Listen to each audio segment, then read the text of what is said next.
कल्पना कीजिए, रात का समय है, कमरे में हल्की सी शांति फैली हुई है। सांसें धीरे धीरे चल रही हैं, जैसे जीवन की गति अब शांत नदी की तरह बहने लगी हो। आसपास खड़े लोग कुछ समझ नहीं पा रहे, लेकिन उस व्यक्ति के भीतर कुछ अलग ही चल रहा है।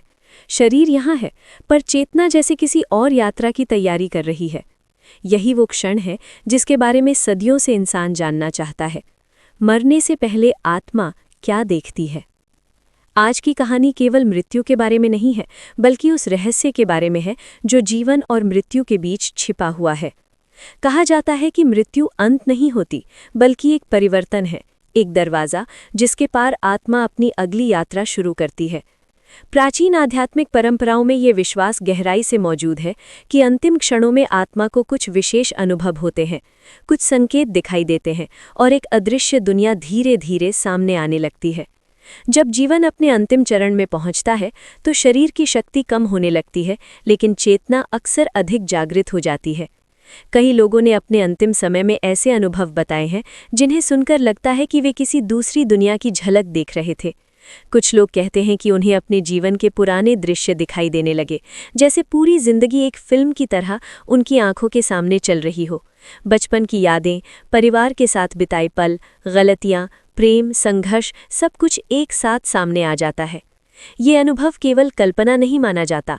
आध्यात्मिक मान्यता ये कहती है कि आत्मा अपने कर्मों का अवलोकन करती है। जैसे कोई यात्री लंबी यात्रा पर निकलने से पहले अपने पीछे छोड़ी दुनिया को आखिरी बार देखता है, वैसे ही आत्मा भी जीवन की स्मृतियों को महसूस करती है। उस समय व्यक्ति के भीतर एक अजीब सी शांति या कभी-कभी गहरा डर भी पैदा हो सकता है। कहते हैं कि अंतिम समय में कुछ लोगों को ऐसे प्रियजन दिखाई देते हैं जो पहले ही इस दुनिया को छोड़ चुके होते हैं। कई परिवारों ने ये अनुभव साझा किया है कि मृत्यु से पहले व्यक्ति अचानक किसी ऐसे व्यक्ति से बात करने लगता है जो कमरे में मौजूद नहीं होता। वे मुस्कुराते हैं, हाथ बढ़ाते हैं और जैसे किसी को पहचान लेते हैं। आध्यात्मिक दृष्टि से इसे आत्मा के स्वागत की तैयारी माना जाता है। धीरे धीरे शरीर और आत्मा के बीच का संबंध कमज़ोर होने लगता है, सांसें हल्की पड़ जाती हैं, धड़कन धीमी हो जाती है और मन बाहरी दुनिया से हटकर भीतर की ओर मुड़ने लगता है।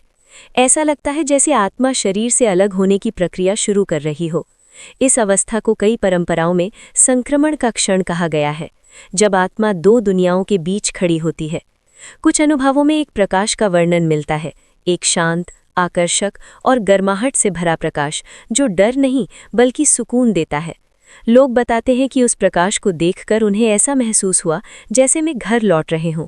ये प्रकाश किसी अंत का संकेत नहीं, बल्कि एक नई शुरुआत का प्रतीक माना जाता है। लेकिन हर अनुभव एक जैसा नहीं होता। आध्यात्मिक मान्यता के अनुसार व्यक्ति के कर्म और जीवन की दिशा उसके अंतिम अनुभवों को प्रभावित कर सकती है। जिसने जीवन में शांति, करुणा और सच्चाई को अपनाया हो, उसके लिए ये यात्रा शांत हो सकती है। वहीं जिसने अपने भीतर अपराध बोध या भय संजोया हो, उसके लिए ये क्षण कठिन भी हो सकता है। यही कारण है कि कई परंपराओं में जीवन भर अच्छे कर्म करने और मन को शांत रखने पर जोर दिया जाता है, क्योंकि माना जाता है कि मृत्यु का क्षण अचानक नहीं आता, वो पूरी जिंदगी की ऊर्जा और अनुभवों का परिणाम होता है। कल्पना कीजिए कि आत्मा एक पक्षी की तरह है जो लंबे समय तक एक घोंसले में रही है। जब उड़ने का समय आता है तो वो पहले झिझकती है, फिर धीरे धीरे अपने पंख फैलाती है और अंततः आकाश में उड़ जाती है। शरीर वो घोंसला है और मृत्यु वो क्षण है जब आत्मा अपनी असली स्वतंत्रता को महसूस करती है। कई लोग ये भी कहते हैं कि अंतिम क्षणों में समय का अनुभव बदल जाता है। कुछ सेकंड लंबे लग सकते हैं और कभी-कभी पूरा जीवन एक पल में समा जाता है। ये अनुभव इतना गहरा हो सकता है कि व्यक्ति बाहरी दुनिया से पूरी तरह अलग महसूस करने लगता है। इस पूरी प्रक्रिया में एक चीज़ बार-बार सामने आती है, छोड़ने का अनुभव। आत्मा धीरे धीरे उन चीज़ों से अलग होने लगती है जिनसे वो जीवन भर जुड़ी रही है।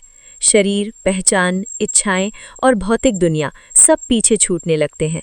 ये अलगाव डरावना भी लग सकता है, लेकिन कई आध्यात्मिक परंपराएं इसे मुक्ति की शुरुआत मानती हैं। कहते हैं कि मृत्यु के ठीक पहले मन बहुत संवेदनशील हो जाता है। उस समय आसपास का वातावरण, लोगों की भावनाएं और बोले गए शब्द गहराई से असर डालते हैं। इसलिए कई संस्कृतियों में अंतिम समय में शांत प्रार्थना, मंत्र या ईश्वर का स्मरण करने की परंपरा है। माना जाता है कि इससे आत्मा को शांति मिलती है और उसकी यात्रा सरल हो जाती है। एक पुरानी कहानी है। एक वृद्ध व्यक्ति अपने अंतिम समय में बार बार मुस्कुरा रहा था। परिवार वाले समझ नहीं पा रहे क्यों। थोड़ी देर बाद उसने धीमी आवाज में कहा, डर मत, सब ठीक है, वे मुझे लेने आए हैं। और फिर उसकी सांसें शांत हो गईं। ये कहानी केवल एक घटना नहीं, बल्कि उस विश्वास का प्रतीक है कि आत्मा अकेली नहीं होती।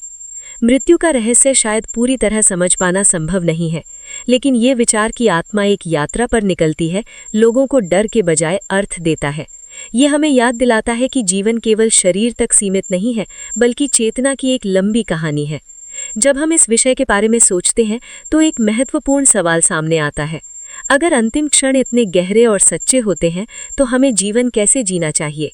शायद उत्तर बहुत सरल है, प्रेम के साथ, ईमानदारी के साथ और जागरूकता के साथ। क्योंकि अंत में जो हमारे साथ जाता है वो हमारी संपत्ति नहीं, बल्कि हमारे कर्म और अनुभव होते हैं। मृत्यु का क्षण अचानक नहीं बनता, वो हर दिन के छोटे छोटे निर्णयों से बनता है। अब कल्पना कीजिए कि आप एक लंबी यात्रा पर जाने वाले हैं। आप अपने प्रिय लोगों को देखते हैं, अपने घर को देखते हैं और फिर एक नई दिशा में कदम बढ़ाते हैं।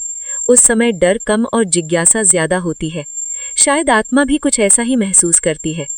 मृत्यु को समझने की कोशिश करते करते हम जीवन को समझने लगते हैं, और शायद यही इस रहस्य का सबसे बड़ा उपहार है। ये हमें याद दिलाता है कि हर सांस मूल्यवान है, हर क्षण महत्वपूर्ण है और हर कर्म हमारी यात्रा को आकार देता है। जीवन और मृत्यु के बीच की ये कहानी हमें डराने के लिए नहीं, बल्कि जागने के लिए है। क्योंकि जो व्यक्ति मृत्यु के सत्य को स्वीकार कर लेता है, वो जीवन को अधिक गहराई से जीने लगता है। और शायद जब अंतिम क्षण आएगा, आत्मा वही देखेगी जो उसने जीवन भर अपने भीतर बनाया है, प्रेम, प्रकाश और शांति।